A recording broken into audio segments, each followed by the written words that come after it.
Hello, my name is Michaela and I make videos about academics, college, lifestyle, that sort of thing. And today I want to talk about what is going to be unexpected at college. So if you're a senior in high school and you're going to be starting this fall and you've been picturing in your mind what college is going to be like, I can already promise you it's not going to be like that. I think the general reason for this is we're so inundated with movies and TV shows that show college in a certain way and it's just not accurate. And there are other things we just don't take into account either. Obviously there are some parts that might be a little bit true depending on the school that you go to, but for the most part, it's not going to be the same when you actually go to college. So I want to talk about those things that I was kind of disillusioned by when I came to college and help to clear up what you might be expecting that may not be so true when you actually get to college. Alright, the main categories I'm going to be talking about include cleaning, which takes up a much larger portion of my time than I thought it would, grades, dorm and dining hall life, or just lifestyle I guess you could call it, money, applications, workload, Greek life, clubs, making friends, class, professors, and major. Alright, so for cleaning I want to start off with a really important one, and that's laundry. So you probably don't have any expectations about laundry because that's not really a thing that you would think about too much before going to college. So I'm just going to tell you what I learned about laundry because I feel like it could be useful.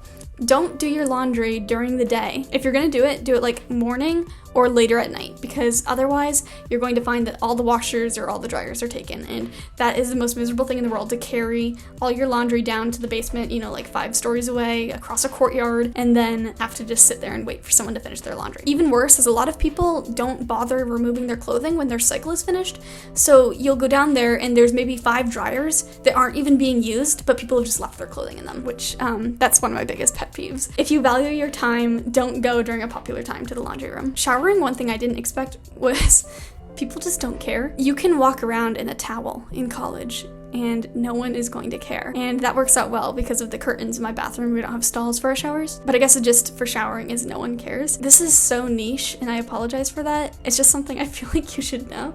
And also, a lot of people apparently don't clean up after themselves in the bathroom. There might be band-aids on the floor of the shower and a ton of hair that someone has shaved off is just left in the drain. Always wear your flip-flops. Never ever ever go to the shower without your flip-flops. I just wasn't expecting the level of uncleanliness to be that high. Okay, moving on from cleaning. Grades. I associated college with exams.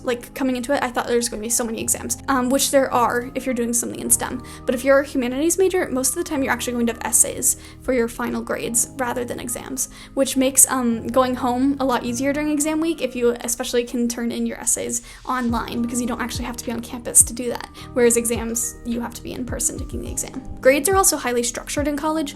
Professors tend to break it down 15% is going to be one type of homework, 20% is going to be labs, 35% for an essay. Just so you know, when you're tackling your workload, everything is weighted differently. So make sure you're paying attention to that so you can know where to really invest your best efforts if you have limited time and you have to prioritize something. Also for grades, the turnaround time in college is so horribly slow to get your grade back. There are classes where often I don't receive one grade during the entire quarter, and it's not until I get my final grade at the end that I realize, oh, okay, I was doing okay or I was doing poor in this class, because some professors just don't grade anything, which is really inconvenient, but there's nothing you can do about it. But just be aware that you're not going to be able to monitor your grades like you are in high school. It can take weeks to get a grade back on a project in college, for example. Okay, lifestyle. So with the dining hall, I didn't know what to expect because there are a lot of people who say the dining hall food is great and others say it's bad. And this obviously depends on where you're going to college. Every dining hall has different reputations. But one thing that's probably universal is just the repetition. Be prepared. There's not much variety.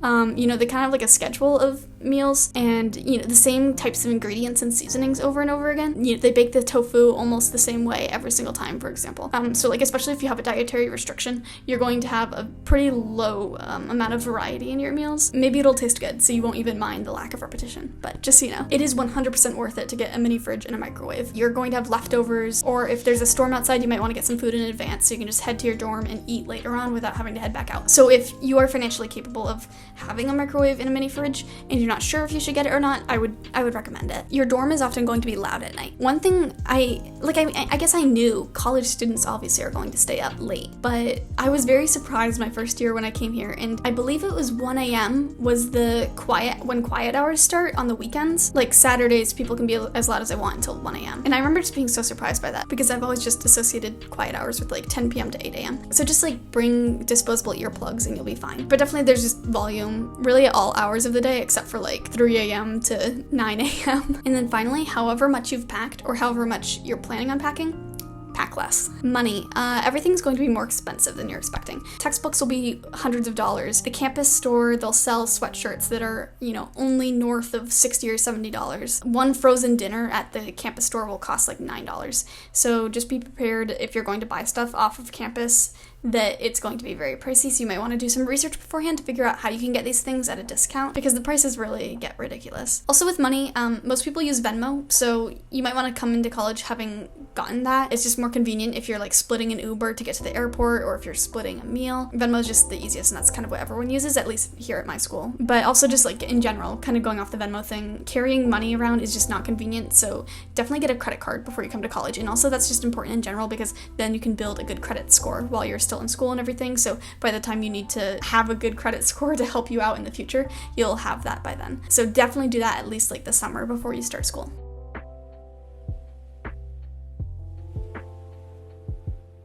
The workload is going to be a lot more than you expect. And the reason I say this is because I feel like there's this popular notion. I've seen lots of posts on like TikTok, Instagram, whatever, where people will say things like, oh my gosh, I thought college was going to be so hard, and then my professor says, guess what, everyone, every single answer on the multiple choice test is going to be C. And like all these ridiculous stories of anomalies in which a class is super easy, or there's a really fun presentation at the end. But these get a lot of attention because it's funny, it's amusing. Oh my gosh, this class is so easy in college. But the reality is, in general, class is not easy, and the workload is not easy. Oh my gosh, there's a fast spider right there. I think I killed it, but it fell behind the radiator, so I can't verify that.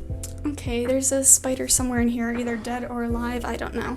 Anyway, where was I? Class is hard. Right, okay, yeah, and then you take fewer classes in college than you do in high school. So you might expect it to be easier, but that is not the case. This next one maybe is just post-pandemic.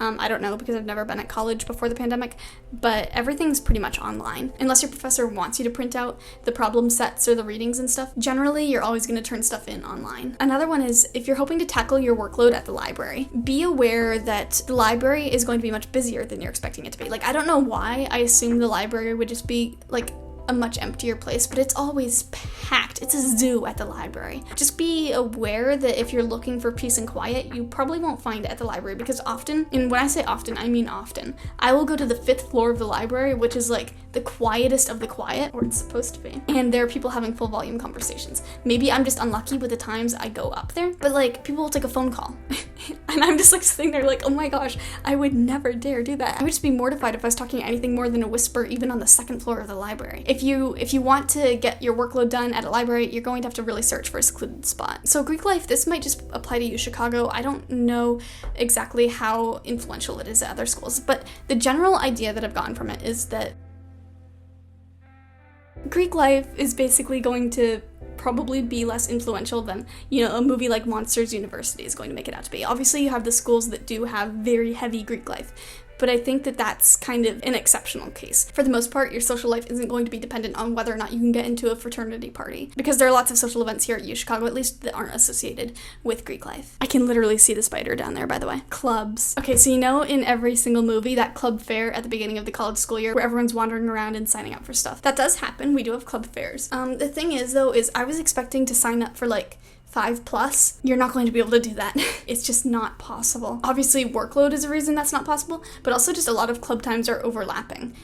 So you have to really pick and choose more than you're going to expect. Most people probably do like a maximum of 3 clubs. If you're looking through your college's website and trying to pick which ones you want to do, keep that in mind. Also, another thing on tours is the tour guides always talk about like, oh my gosh, it's so easy to start up your own club. You just register what you want to start, and boom, you've started your own club at university of etc. They make it sound so simple. Leading a club is not easy. There's a lot of like registration work you have to do, and budgeting, like allocating money to different parts, and then obviously the content of the club itself. So that's another thing I was expecting would be super easy, and it's not as easy as I thought it would be. Also, they always say like hundreds and hundreds of clubs. A lot of the clubs I've wanted to join are dissolved or inactive. It's kind of misleading. You'll go onto the website and see a ton of clubs you want to join. I signed up for probably like 10 of the list hosts and only ended up getting emails from 4 of them because so many of them are just inactive. So check like Facebook groups and stuff to see if the clubs you want to join are actually active or not. Making friends, It is a lot harder than you would think, and this is just my opinion. Some people might find it super easy to make friends, but I've found that college is not conducive to friend making because you're bouncing around in a lot of different classes. Like, it's not like high school where you're with the same 150 kids or however many people are in your class. There's a lot more people. Obviously, again, this is going to depend on the size of your college, the size of your high school, but in general, college is going to have a lot more students probably. That means that you're going to be with the same people less, and at U Chicago it's even harder because we're on the quarter system, which means we switch classes 3 times a year. So like if you start to make friends with someone, that class is over in 9 weeks and then you just don't see them again. Obviously, if you have a more specific major, you probably will share more classes with the same set of people, but otherwise, you don't see a lot of the same people very often. Another thing about friend making is don't worry about the college that you're going to. It's not going to really impact whether or not you can make friends, because a lot of people will come up with these stereotypes for colleges, which granted are often true. Like Clemson is a, very sport-spirited school. Tulane is a party school. U Chicago is where fun goes to die. Emerson is an artsy school. Just because you go to Clemson, for example, doesn't mean you're not going to find a group of artsy people to hang out with, because there's enough people that you're going to find a variety. No matter where you go, there will be people who will have like the same interests as you. So just, I guess, like don't put too much stock into that. Don't expect to stay friends with the people you meet at the beginning of school. A lot of people meet a ton of friends during orientation week and then just never hang out with them again. This doesn't mean that you won't not be friends. Yeah.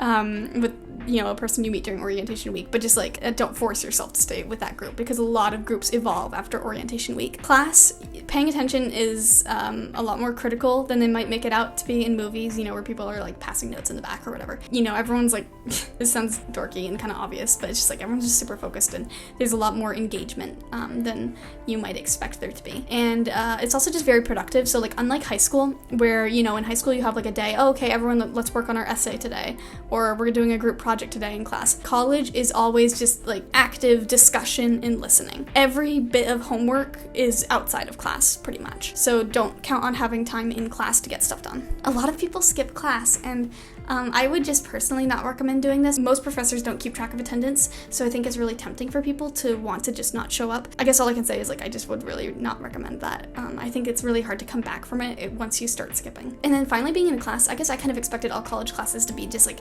kind of the same, just like a general lecture, whatever. But there's huge differences between good and bad classes, so make sure you do your research before registration and make sure you get into the good classes. Professors, they're not as lenient as you're going to expect them to be. This goes hand in hand with the earlier one I was talking about, where people say like, oh, college is so easy, but I think it's an anomaly. Like, I don't think that is the norm. Professors are not usually going to be lenient, and more often they're going to be more strict than teachers you have in high school. Like, for example, it's a lot harder to get extra credit in college, I think, than it is in high school. In high school, I would just go up to any teacher and be like, hey, how can I raise my grade? And they'd be like, oh, you can do A, B, and C. Here at college, it's just like, oh, that's your final grade. Maybe they'll round up if it's a really nice professor, but other than that, there's not really anything you can do. There's a lot of professors too. It's not like high school where you see the same teachers in the hallway every day. There's a lot of professors, which means you need to put in the extra work to get to know them if you ever want to have a letter of recommendation in your future. The importance of office hours. I came into college expecting office hours to be this like very optional thing that you can just go to if you have a question and then leave. Maybe you never attend. It's kind of important. It's really crucial to go, because the professors kind of, I don't want to say they judge you based on whether or not you go, but I've gotten the sense that professors warm up to me once I go to their office hours, which makes sense. They get to know you and everything. But it's not so unimportant as it might sound. Definitely go to office hours. Okay, and the very last one, I only have one thing for the major of what to expect about college. So I was kind of surprised at how easy it is to change your major. Again, I know I keep saying this is not true for everyone. If you're doing a humanities major and all of a sudden you want to decide at the end of your second year that you want to do pre-med, that's not going to be possible, because like pre-med is much more rigorous. But if you're in general just doing like a liberal arts major, it's much easier to switch. So like I started off global studies and creative writing, then I swapped to environmental studies with like 2 minors, and now my final choice, I'm doing a major in creative writing and a minor in astronomy, and I'm like in my second year. So I just want to emphasize that as you're going into college, don't stress about picking your major immediately. Like at most colleges, you have time to swap, and don't panic if you feel like you need to switch. Okay, so I don't know if this disillusioned you or not, but these are just kind of some of the truths about college that I found in my first couple of years here, and I hope that it helps you as you go into the summer, planning for your very first year at college. But thank you so much for watching, and I hope you have a fantastic rest of your day.